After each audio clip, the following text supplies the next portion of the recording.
Mapagpalang umagang muli sa ating mga kapatid sa angkawan ng Panginoon.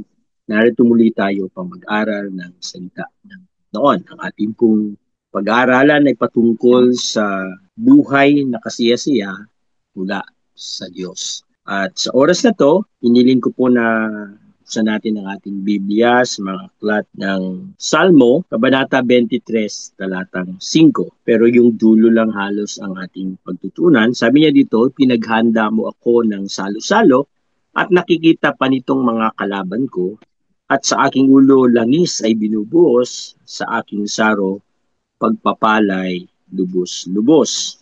At pagdating sa 1, Kabanata 15, talatang 5, kanyang sinasabi, ako ang puno ng ubas at kayo ang mga sanga, ang nananatili sa akin at ako'y sa kanya, ang siyang nagbubunga ng sagana, sapagkat wala kayong magagawa kung kayo'y hiwalay sa akin. Tayo manalangin, Panginoon, salamat pong muli. Sapagkat mula sa iyong pagpapala, mula sa iyong biyaya, aming tatanggapin ang mga pagpapalang ito sapagkat iyong pangako na sa bawat isa sa amin na nag-aaral ng iyong salita, ito'y nagdadala ng buhay, ito'y nagdadala ng tagumpay. Ito, Panginoon, ang pinagmumulan ng kalakasan. Kaya sa oras na to, huli naming inaangkin sa tulong ng Espiritu Santo ang iyong pagpapaunawa, ang aming pandinig, ang aming pananampalataya na siyang tatanggap sa lahat ng ito. Gabayan mo kami, Panginoon, ituro mo sa amin ang dapat naming malaman. Salamat, Panginoon, ito po ang aming panalangin sa tulong ng Banal Espiritu, ito po yung aming binanalangin. Amen. Dito sa ating nabasa, ito'y kadalasan na ating pag-aaralan, lalo na sa ating doktrina, na nagpapahayag na ang Diyos na ating katipan, ang Diyos na siyang gumawa ng tipanan, ay hindi siya tipanan ng tao, na kung saan ay ang tao ay may gagawin, may kakayahan na siyang magplaplano, kundi ang tipanan ito'y inilatag na lang sa atin at ang Diyos lang ang siyang gumawa. Kaya ang tipanan ng Diyos at ng tao na binigay ng Diyos na sinimulan kay Abraham sa bayang Israel at dinala sa atin sa pamamagitan ng pananampalataya kay Abraham ay kakaibang tipanan. Ang lahat ng lakas, puwersa at tagumpay ay nagmula sa Diyos. Siya ang nagpapangyari para ito'y magtagumpay. Siya ang gumagabay para tayo ay magtagumpay. Kaya dito, malinaw na dito sa dalawang talatang ating binasa ay makikita natin yung dalawang allegory, no, na ginamit dito kasi sa Bible merong pagkakaiba ng pagkakagamit. Una yung metaphor. Ang metaphor ay tinatawag natin single comparison, di ba? Kagaya ng binanggit niya isang bagay at biglang babanggitin niya isang bagay. Ang aking salita ay parang ilaw sa aking daan. Yun ay metaphor. Ginagamit mo ang isang bagay as comparison dun sa purpose. Ayun yung madalas, marami tayong makikitang metaphor sa Bible. Pero meron namang binabanggit na parable. Ang parable ay tumutukoy sa simple story. Isang pangyayari na merong tinago na short story with moral lesson. Ang shepherd and sheep is parable na ginamit ng Diyos. At marami pa, ang Good Samaritan is parable. At marami pa tayong makitang parable, yung talents, yung vineyard, yung lahat ng yun ay parable na merong eksena dun sa maliit na istorya, ay merong gustong ipakita ang Panginoong Yesus para maintindihan natin yung moral lesson na gusto niya. At dito'y malinaw na sa ating gamit na basihan ng ating pananampalataya ay yung tipanan sa Diyos at sa tao na ginamit niya ang tupa ng bastol na makikita natin sa kabuuan ng Biblia. Pero meron din siyang ginamit yung kagaya ng allegory. Ang allegory is mahaba, no? Ito yung longer narrative tapos magkakonekta yung lahat ng detalye. Ang allegory ay tumutukoy sa isang pangyayari na kinukumpara na isang kwento na konektado yung buong detalye. Ang vine and branches ay allegory, tumutukoy mula sa simula hanggang sa dulo na bagamat ang pinaka-focus ng lahat ng ito ay merong isang main lesson. Ang vine and branches na sinasabi doon, ang kausap niya yung mga mananampalataya na. Hindi niya yung tinutukoy sa mga hindi mananampalataya. Ito yung mga alagad niya. Kasi sabi niya sa verse 3, sabi niya, kayo ay nilinis na ng salita. Kaya yung sinasabi niya sa verse 2 na merong tatanggalin ay hindi tumutukoy sa hindi mananampalataya. Ito'y tumutukoy sa mananampalataya na ang ibig lang sabihin ay kapag ikaw ay nakakonektado sa Panginoon, nakadikit at nakaugpong sa Panginoon, magtatagumpay ka.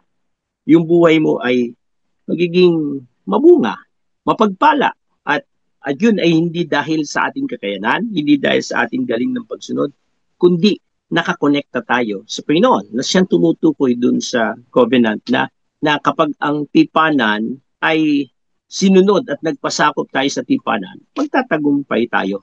Kasi gustong idiin ng Panginoon na lahat ng source, provider, direction, guidance, lahat ay galing sa Kanya.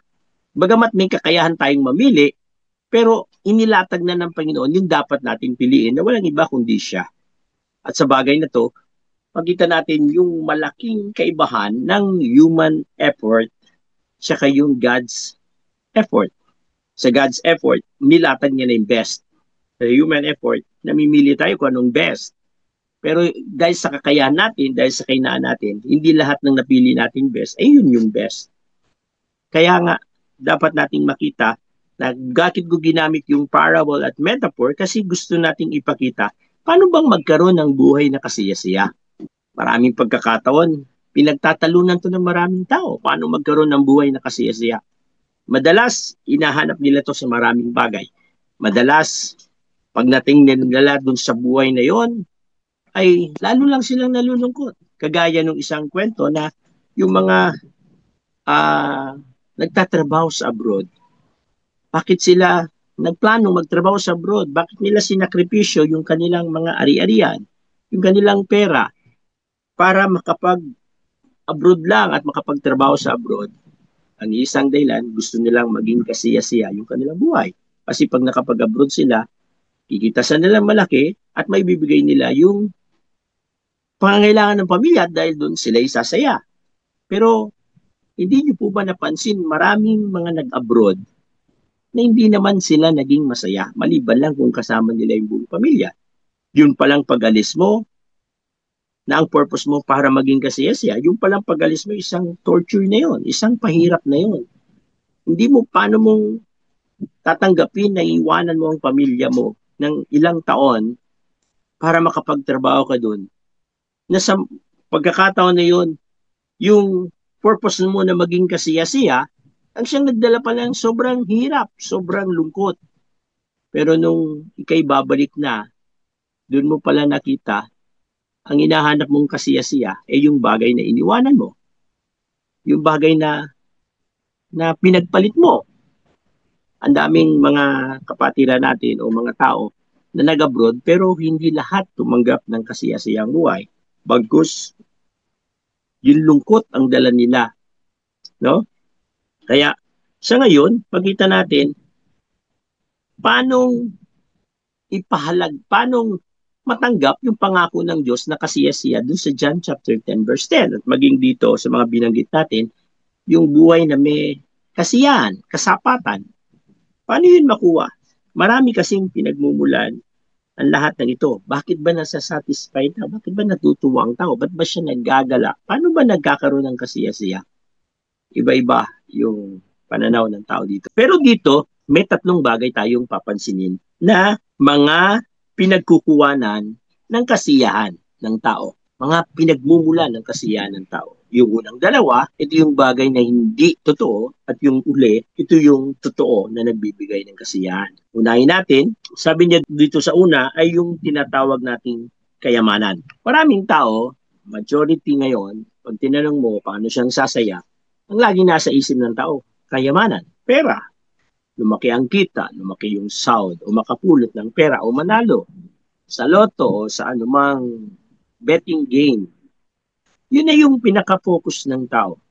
Pero makita natin, maging ang Biblia, ah, hindi nagkaila sa atin na maging ang kayamanan ay hindi dapat asahan. Sabi niya sa Proverbs 11 verse 28, ang lahat ng umaasa sa kayamanan ay babagsak. Hindi ito matibay na sandigan. Sabi niya sa Matthew 6:24 na ang no one served two master. Walang taong makapaglilingkod sa dalawang Diyos. Ang tinutukoy na dalawang Diyos doon ay ang Diyos at ang mamon. Pag pinili mo ang Diyos, ipuprovide niya yung kasiyasiyang buhay para sa iyo, yung pera, yung biyaya. Pero pag pinili mo ang mammons, ang pera, ang una niyang gagawin, ilalayo niya sa iyo ang Diyos. Kaya ang number one kalaban ng Diyos sa buhay ng tao sa panahon natin ngayon, pera. Maraming tao kaya hindi naglilingkod sa Diyos dahil sa pera. Maraming tao ang bakit sinisisi ang Diyos dahil sa pera. At napapabayaan ang paglilingkod nila dahil sa pera. Kaya ang pera ay hindi matibay na pagtiwalaan. Sabi niya sa 1 Timothy chapter 6 verse 10, ito'y ang pagmamahal dito ay nagdadala ng lahat ng uri ng kasamaan. Sabi niya sa verse 17, ito ay uncertainty of riches. Walang kasiguraduhan. Katunayan, madalas pagkukumparahin natin si Solomon at si David na kanyang ama, na sa mga bagay na to, makita natin na si David, paano nagkaroon ng buhay ng kasiyasiya, samantalang si Solomon, paano naging buhay na napakalungkot, na napakahirap sa kabila ng kanilang kalagayan na magkaiba, no? Magkabaliktad, no? Isang pinanganak na mayaman at hinanap ang kasiyahan, nawala ang lahat sa kanya, nawala siya sa Diyos. Samantalang yung isa naman na naghahanap sa Diyos, habang hinahanap niya ang Diyos, patuloy na dinadagdag ng Diyos ang maraming bagay sa kanya. Okay, ganun din, nakita natin na ang kayamanan ay nagdadala ng pagkaalipin. Ito yung nagdadala ng pagkaalipin sapagkat once na ito na yung naging Diyos mo, kukontrolin ka niya. Ito na yung naging desire mo, kukontrolin ka niya. Maraming pagkakataon, mismong pamilya mo, makakaaway mo dahil sa pera. Maraming taong nagpapatayan dahil lang sa pera, dahil lang sa pag-aagawan sa lupa, dahil lang sa paglalamang. Maraming nagkakaroon ng problema. Kaya nga, pag tinignan natin ng Psalm 23, hindi naman binigay yung lahat ng pangailangang pera para sabihin mong I shall not want. Kundi ang binigay doon, pag tinignan mo, basic needs ng tao.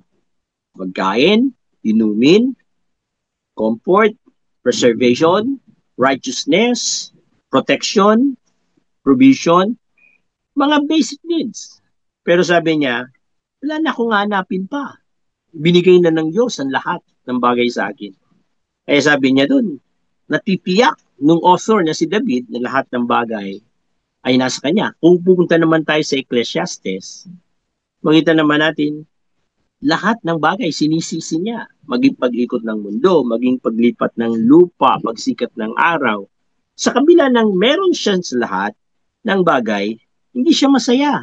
Siya na ang pinakamayaman, hindi siya masaya. Siya na ang pinakamaraming asawa, pero hindi siya masaya.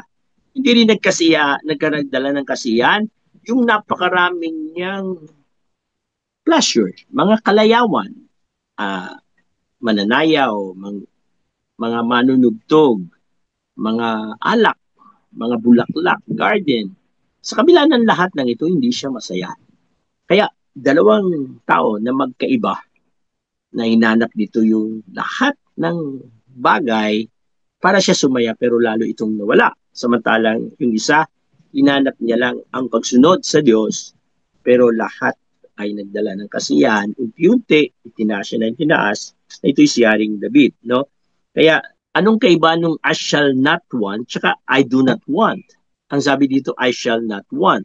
Nang ibig sabihin, sa anumang bagay, wala na akong hanapin pa kasi siya na yung kasama ko. Siya na yung kasama ko. Sabi niya dun sa Psalm As John chapter 5, sabi niya, you can do nothing except of me. Diba? Wala kang magagawa kung wala siya. Pero baliktarin natin yung paraphrase, kung kasama mo siya, magdarami ka ng bunga. Mananagana ka sa bunga kasi kasama mo siya. Ito na yung buhay na pagkabaliktad. Kaya nga, maraming tao ang nabibigo pagdating sa paghahanap ng kasiyahan kasi mali yung pinagpupuntahan, mali yung pinaghahanapan, mali yung source ng kasiyahan na gusto nila. Katunayan, ang wealth, pag ito'y nakuha mo, lalo ka lang hindi masisiyahan. Alala natin si Solomon, nung dumating sa kanya yung kayamanan, masaya siya siyempre nung una. Pero nung dumating yung masusunod na kayamanan, sabi niya, vanity to all vanities. Walang bagay na nagpapasiya na pag-aari ng mundo. Tingnan niyo po minsan, nung ako'y wala pang trabaho nun, nung binata ko, yung may allowance ako ng 100 sa isang linggo, kasya. Dati noon, kasi mura pa yung bilhin nun. Pero nung nagkaroon ako ng trabaho, minsan asabot ka na 1,000, kasi 1,000 pa noon yung sahod sa isang linggo kasi almost nagsimula sa 64 yung sahod, naging 98, naging 118, ang huling naabutan ko is 198 na sahod noon sa loob ng 5 araw, 6 na araw, 1,000 lang mahigit yun. Pero minsan, hindi kasya. Minsan, deficit ka pa. Bakit? Nung unang konti pa lang yung pera, nagkakasya, pero nung lumaki yung pera, hindi na siya nagkakasya. At dahil dun, nakita ko, may problema. Walang taong nasiyahan na nung matanggap niya ang pera, nakontento siya. Habang nakakatanggap ka ng pera, lalong lumiliit ang tingin mo dun sa natanggap mong pera. Kaya, tinan nyo, sa gobyerno lang, tutusin yung corruption na isang problema natin sa Pilipinas. Pansinin nyo ang corruption. Dati nun, barya-barya lang ang corruption. Pero ngayon, talamak ang corruption. Pero bakit, ang tanong, ba't hindi kaya sila nabubusog pagdating sa corruption? Kasi isa ang dahilan. Lahat ng pagkagahaman sa salapi, lahat ng pagkaalipin sa salapi, ay lalo ka nitong pasasamain at lalo ka nitong hangarin na magnasa dito. Parang habang kinakain mo, lalo kang nagugutom. Habang uminom ka, lalo kang nauuhaw. Ito yung pagkahumaling sa pera, na kapag ang tingin mo sa kanya ay pag-asa, wala nang darating sa'yo na makukontento ka. Lahat ng ito ay kulang. Lahat ng ito ay pangailangan. Kaya tunay nga na mahinang pag-asahan ang mga bagay na pinansyal. Kaya nga ang conclusion ko dito, pag hinanap mo ang Diyos, ang buong buhay mo, at siya yung dinesire mo, sabi ng Bible, seek ye first the kingdom of God and His righteousness, and all these things shall be added unto you. Nagiging kasapatan, nagiging kumpleto ang buhay. Pero, pag hinanap mo ang kayamanan, ang pera, ang pangangailangan sa pang-araw-araw, at dahil dito, ang unang gagawin sa iyo ng pera, ilayo ka sa Diyos. Diyan na darating na hindi ka na makakati ng church, diyan na yung darating na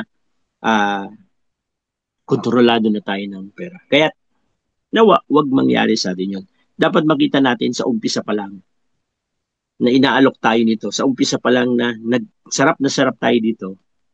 Agad natin sinasabi, Lord, ikaw yung source na kailangan ko. Panginoon, mas mahalaga ka kaysa mga bagay na to. Alam niyo po, ang isang dahilan na mahirap magkaloob sa Panginoon ay kapag alipin na tayo sa pera. Ang isang dahilan kung bakit mahirap tumulong sa kapwa kasi alipin na tayo sa pera. Masyado nang malaki ang tingin natin sa kanya.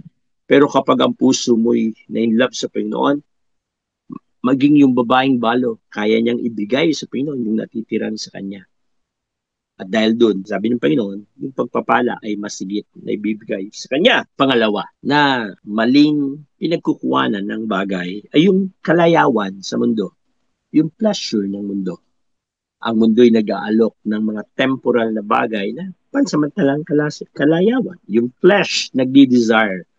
Ang may kaiba, dalawa ang nagdi-desire sa ating buhay. Una, yung ating flesh, yung ating body.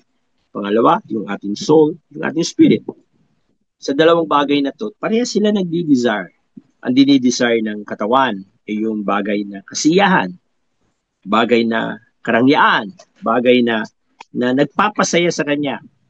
Ang dinidesire ng spirit ay yung kasiyahan mula sa Diyos, paglilingkod sa Diyos, paglilingkod sa kapwa, paano maging kagamit-gamit ang buhay mo ayon sa purpose ng Diyos. Yung dalawang magkalaban na yun, hindi sila pwedeng magsabay.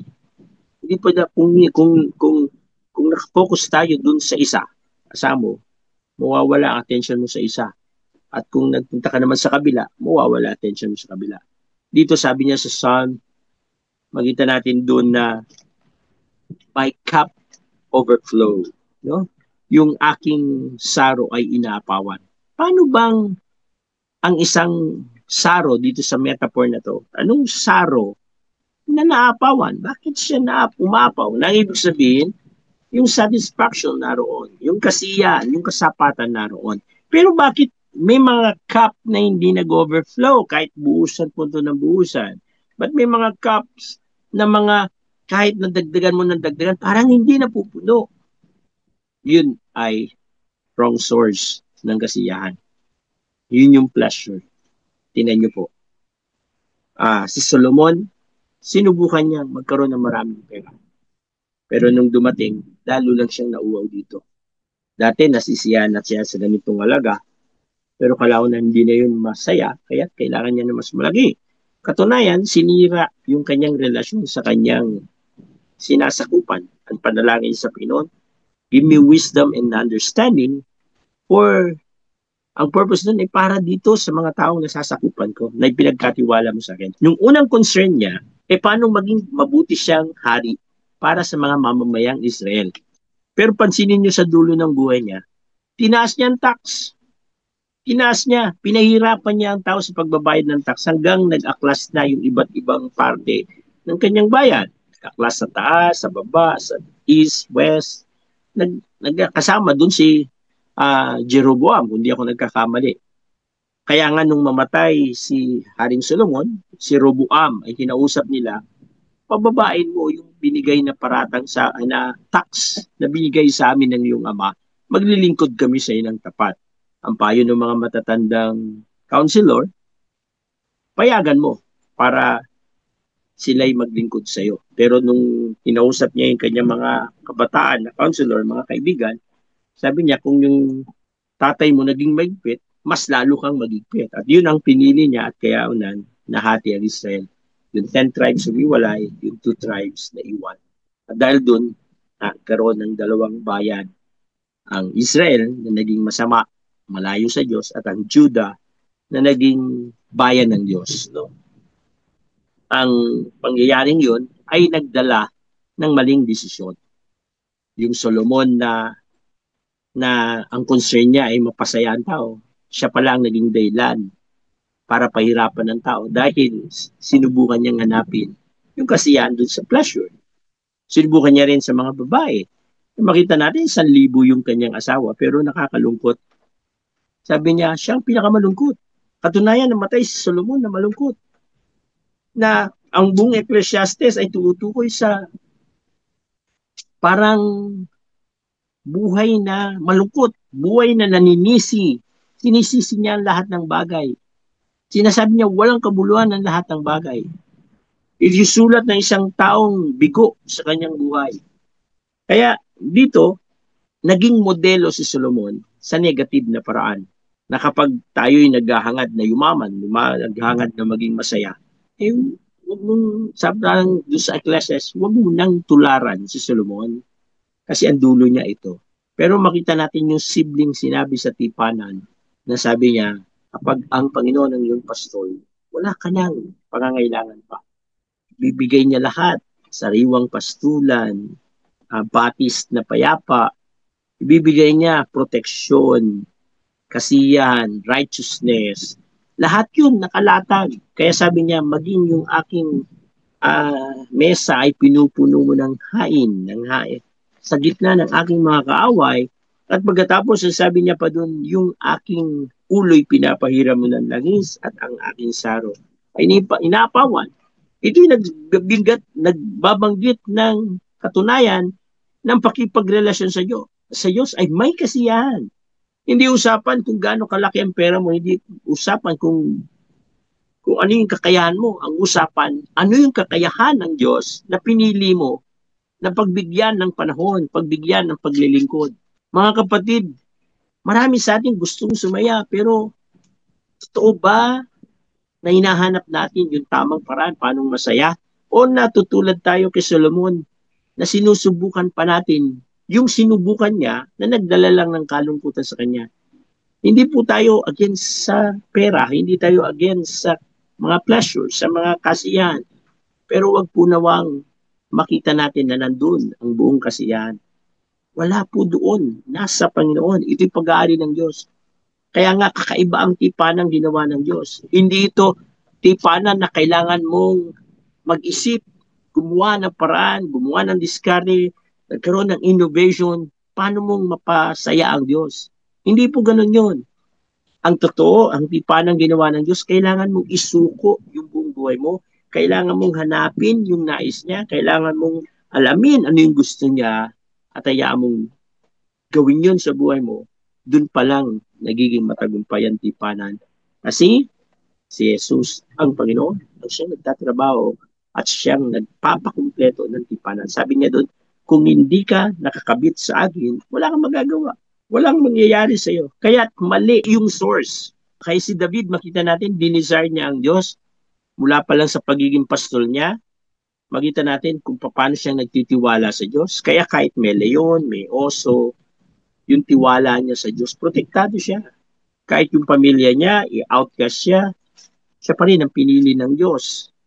Mula sa malayong lugar, nakita ng Panginoon yung kanyang puso. Sa kabila ng ang daming nagpe-present ng mga anak ni Jesse, siya ang pinili ng Diyos. At maging sa kanyang pagiging hari, siya ay naging special sa harapan ng Diyos. Bakit? Nakita ng Panginoon, kaya tinawag siyang kaibigan ng Diyos. Nakita ng Panginoon yung puso niya, kung paano siyang mahalin ng Panginoon. Si David ay isang taong bagamat naging hari, ay isa rin taong may kahinaan katulad natin. Maraming pagkakataon, nagkasala rin siya sa Diyos. Maraming pagkakataon, nagduda rin siya sa kaya ng Diyos. May pagkakataon na nabuhay din siya sa pagkatakot. Naging fugitive siya, naging takas, naging wanted, at naghirap din siya.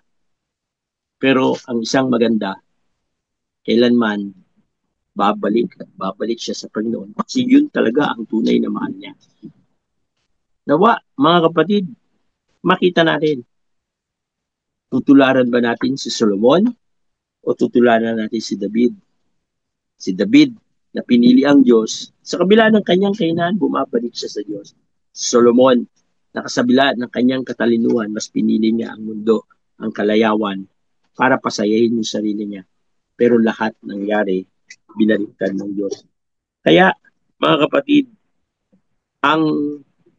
ito po ang katotohanan. Anumang bagay na temporal, anumang bagay na nandito sa mundo, hindi siya nagbibigay ng eternal joy. Hindi po siya nagdadala ng kasiyahan na pangmatagalan. Lahat ng yan ay sumisigaw ng more. Sa oras na magkaroon ka nito, lalo ka magdi-desire nito. Halimbawa po, nakatikim ka ng masarap na pagkain. Nakakaiba. Alam nyo, magdi-desire ka ng mas masarap na pagkain nun. Tingnan yung mga nasa bundok, yung mga nambubuhay sa bundok. Ang pagkain lang nila, pinakulo ang gulay, nilagyan ng asin, saya sila. Pero magdi-desire ba sila ng Vikings? Magdi-desire ba sila ng mga restaurant? Hindi. Bakit? Hindi pa nila natikman eh. Ang i-desire nila yung mga bagay na kung ano yung lagi nilang kinakain. Di ba? Sa oras na matikman mo yung masarap, lalo kang may engganyo dito. Kasi temporal things yan. Lahat ng temporal things, lalong sinasabi sa'yo more. At laging sinasabi sa'yo, now. Kaya, nakokontrol niya, nababandage niya tayo, naalipin niya tayo. Kasi laging sumisigaw na hindi siya nasasatisfy na, okay, tikman ko na, ayoko ng tikman. Hindi ganun. Sa oras na tinikman mo, Yun ang simula ng addiction sa bagay na yun. Kaya, anong bagay ang magpapasaya sa'yo na hindi magdadala ng addiction? Kung sa mundo ang usapan, wala. Pero kung ang usapan ay ang Diyos, meron. Pagmamahal sa Diyos, pag-una sa Diyos, paglilingkod sa Diyos. Nagdadala siya ng addiction, pero ng kalayaan. Lalong nagiging kasapatan, nagkakaroon ng kasiyahan. Addiction in term na nakita mo tama ang ginagawa mo at nagdadala ng pakinabang. Na in love ka sa Panginoon kasi habang ginagawa mo yun sa Panginoon, lalo mo siyang nakikilala na siya ay mapagpala, siya ay nagdadala, siya ang provider, siya yung guide, siya yung protector ng buhay natin. Dahil doon, lalo kang may love sa Panginoon. Panguli, mga kapatid, yung mga bagay na ayon sa kalooban ng Diyos. Ito yung panguli. Ang nagbibigay ng kasiyahan, yung mga bagay na ayon sa kalooban ng Diyos. Ano mang bagay, basta't ito'y kalooban ng Diyos, ito'y nagdadala ng kasiyahan. Anumang bagay, baliktarin ko, anumang bagay na kalooban ng tao, kalooban ng mundo, kalooban ng spirito ng mundo ito, nagdadala lang ito ng kalungkutan, nagdadala ito ng pagkaalipin. Pero anumang bagay na galing sa Diyos, nagdadala ng kasiyasiyang buhay. Tingnan niyo po, yung Psalm 23, hindi naman puro maganda ang binanggit doon. Binanggit doon ang kaaway, binanggit doon yung darkest valley, di ba? Pero makita natin, kahit na yun, may kasapatan siya kasi alam niya merong pastor na sa kanya ipapatnubay. Tingnan niyo yung buhay ni, ni Paul nung siya na pinili niyang maglingkod sa Diyos. Lahat ba yun ay maganda? Katunayan, sa umpisa pa lang ng paglilingkod niya, nabulag siya. Sa umpisa pa lang pagkilala niya sa Panginoon, ayaw sumama sa kanya ng mga alagad. Halos batuin nga siya hanggang mamatay, hanggang pagtangkaan yung kanyang buhay.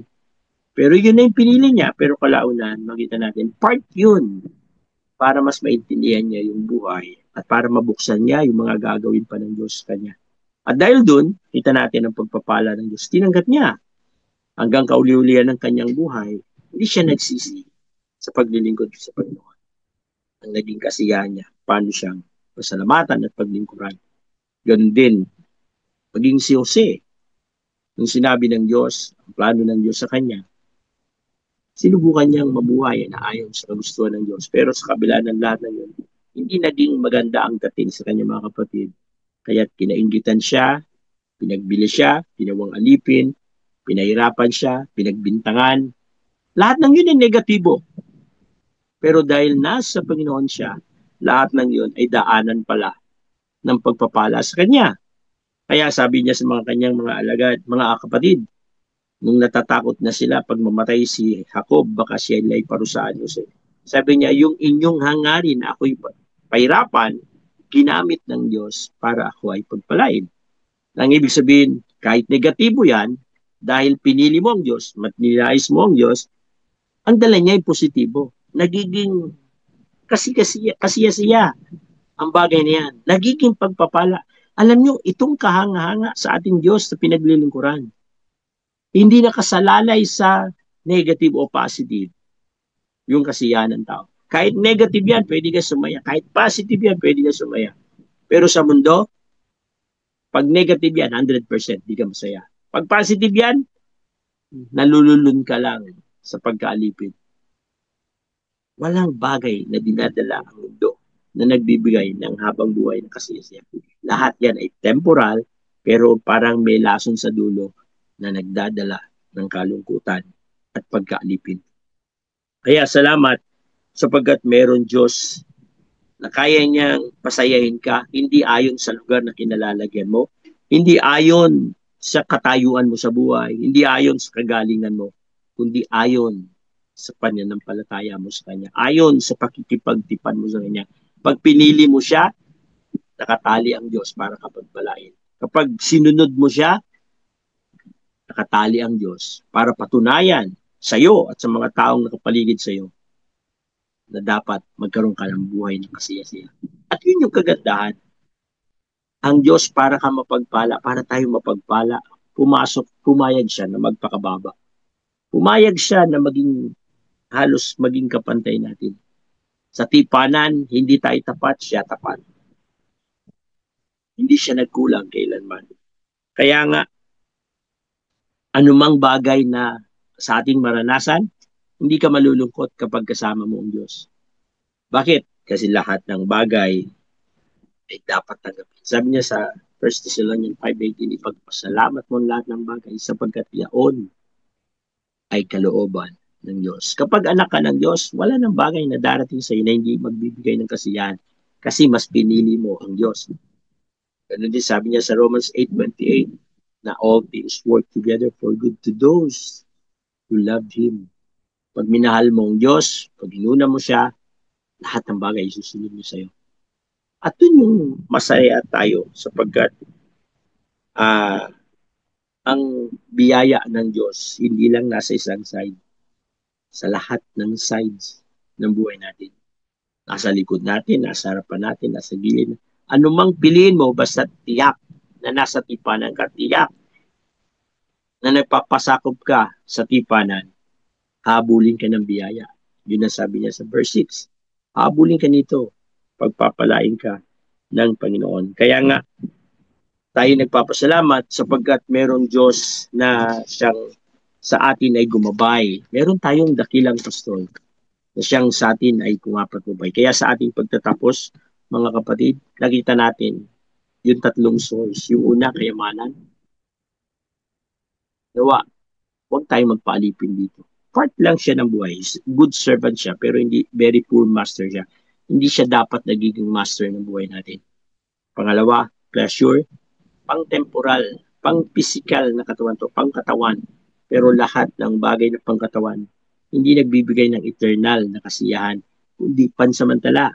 At sa kabila noon, naglalala siya ng mas lalong pagkauhaw sa lahat ng bagay. At yung panghuli, na siyang tama, ay hayaan nating mangyari ang kalooban ng Diyos sa atin. Ang kagandahan nito, anumang bagay na ang Diyos ang naghanda, tiyak, perpekto, na magdadala ng kasiyasiyang buhay. Sabi niya, He prepares a table before me in the presence of my enemy. Ang Diyos ang naghanda. Ang Diyos ang naglatag ng pangangailangan natin. Ang Diyos ang naglatag ng pagkain para sa atin. Mga kapatid, i-desire natin yung inilatag ng Diyos sa buhay natin. Kung pinipili ka ng Diyos para maglingkod sa Kanya, kapatid, i-desire mo na, Panginoon, pag-alabin mo yung puso ko na maglingkod sa iyo. Kung pinipili ka ng Panginoon na gamitin sa Kanyang iglesia, sa kayong pagmiministeryo, i-desire mo, Panginoon, tulungan mo na magawa ko to para sa iyo. Kung sa tingin mo, ang tipanan na binigay ng Diyos ay isang perpektong tipanan na kailanman hindi ka malulugi. Mga kapatid, huwag mong ipagpalit ang tipanan ito kanino man. Huwag mong ipagpalit ang tipanan ito sa iyong kaabalahan sa material na bagay. Huwag mong pagpalit ang tipanan ito sa mga bagay na pangangailangan o pinansyal. Bagkus, ipagpalit mo lahat ng bagay para sa Kanya. At makikita natin ang pagpapala ng Panginoon ay darating sa atin. Napakaalaga din yung pagtitiwala. Kita natin si Haring David. Kahit na sa kanyang mga kaaway, nawawala yung kanyang focus o kabalaan o pag-aalaala. Kasi alam niya, nandun ang Panginoon.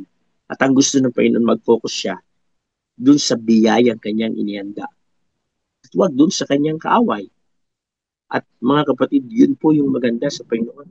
Kahit na sa kabila ng negatibong bagay, basta nagtitiwala ka sa Kanya, iingatan niya ang puso mo sa pag-aalala. Ganun din, yung kapahamakan na binanggit niya doon. Kahit na sinabi niya, even though I walk in the darkest valley of death, sabi niya, yung worst na kapahamakan ang binanggit niya. Yung pinakagrabing kapahamakan. Kahit na yun ang dumating sa akin, hindi ako matatakot. Bakit? Ang Diyos ay kasama. Kaya ang sikreto para sa lahat ng kabagabagan, ang sikreto ng lahat ng kalungkutan, pangangailangan, isa. Panginoon, tulungan mo ko na magtiwala sa iyo. Panginoon, tulungan mo kong sumuko sa iyo. Ang flesh, ang kating katawan, gusto niyang mag-survive, gusto niyang may patunayan, gusto niyang ipakita na magaling siya, gusto niyang iparamdam sa maraming tao na mas magaling siya kaysa sa kanila. Gusto niyang sumigaw para ipagyabang yung kapurihan ng kanyang kakayanan. Pero hindi ito mapipigilan kung hindi mas mataas yung desire ng Spirit na ang Diyos ang dapat maitaas, ang Diyos ang dapat mapapurihan, ang Diyos ang mabigyan ng kasiyahan, ang Diyos ang dapat paglingkuran. Doon pa lang matatalo. Yung galaw ng spirito ay ng katawan, ng body, ng ng flesh para ipagpalit ang Diyos. Kaya nga, ang kailangan ihayaan natin na yung ating spirito na binuhay ng Panginoon nung nakipagtipan sa iyo, nakipagtipan tayo sa Kanya, ay magtrabaho sa pakikinig at pagtitiwala sa banal na spirito na nasa puso natin. Hayaan natin siyang gumalaw at sa ganun, mauulit natin yung sinabi ni Haring David, my cup runneth over. Ang aking saro ay inaapawan ng Panginoon. At masasabi natin, aangkinin natin yung sinabi ng Panginoong Yesus. Sabi niya, malibang nakadikit tayo sa Panginoon, ay wala tayong magagawa. Pero sa oras na tayo'y nananatili sa Panginoon, sabi niya, mas marami pang bunga ang ating tatanggapin. Ang masayang buhay, ang buhay na na masagana ay galing sa pagsuko ng ating buhay para unahin siya. Mga kapatid, piliin mo ang Panginoon. Anumang kalagayan natin, piliin mo siya para maglingkod sa Kanya. Ang pagkakataon, hindi yan sa lahat ng oras. Samantalain mo kung paano kang gamitin ng Panginoon. Kasi kung hindi tayo gagalaw ng positibo para sa Panginoon, lalakas yung flesh. Lalakas yung desire ng flesh para ipagpalit yung tipanan. Alagaan natin yung tipanan. Tayo manalangin, Panginoon, salamat po sa iyo. Sapagkat alam po namin nagmumula sa iyo ang lahat ng kakayahan, lahat ng kapangyarihan. Panginoon, ikaw ang aming punong pastol na siyang nangako sa amin na lahat ng aming pangailangan ay iyong bibigay. Ikaw, Panginoon, ang nagbabantay sa amin. Ikaw ang siyang gabay namin. Ikaw ang siyang sa amin ay tumutulong at umahakay, Panginoon, palapasok at palabas ng pastulan. Panginoon, minsan pa kahabagan mo kami at mong kawaan mo kami. Sapagat alam po namin sa aming kalagayan, punong-puno kami ng kainaan at tanging ikaw lang ang magbibigay sa amin ng tagumpay. Tulungan niyo kaming maglingkod sa inyo ng lubos-lubos sa aming buhay. Tulungan niyo na sa aming puso, ikaw ang maging sentro ng aming buhay. Ikaw ang pangunahin, Panginoon, sa aming paglilingkod. Ikaw ang siyang nasa isip namin, Panginoon, at hindi ang aming sarili. Ang kalwalatian mo, Panginoon, ang kapurian mo, Panginoon, ang mahalaga para sa amin. Gamitin niyo, Panginoon, ang pagkakataong ito para isuko namin yung aming mga kainaan sa iyo. Dalangin din namin ang pagtulong mo sa aming mga kapatid na nasa pangailangan. Panginoon, ikaw nakakaalam ng aming pagkukulang. Ikaw nakakaalam ng aming pangangailangan. Kagalingan sa mga may karamdaman. Kalakasan sa mga nangihina, Panginoon. Tagumpayan sa lahat ng nakikipagbaka at nakikipaglaban, Panginoon, sa iba't ibang aspeto. Panginoon, salamat sapagkat alam po namin, tatanggapin namin ang biyayang to kasi nakapasok kami sa tipanan. Nakapasok kami sa Diyos na nag-ngongontrol at kumikilos at nagpapangyari ng lahat ng mabuti para sa amin. Salamat, Panginoon. Sa iyo po namin binabalikan lahat ng salamat at papuri sa pangalan ng aming Panginoon Jesus. Amen. Amen.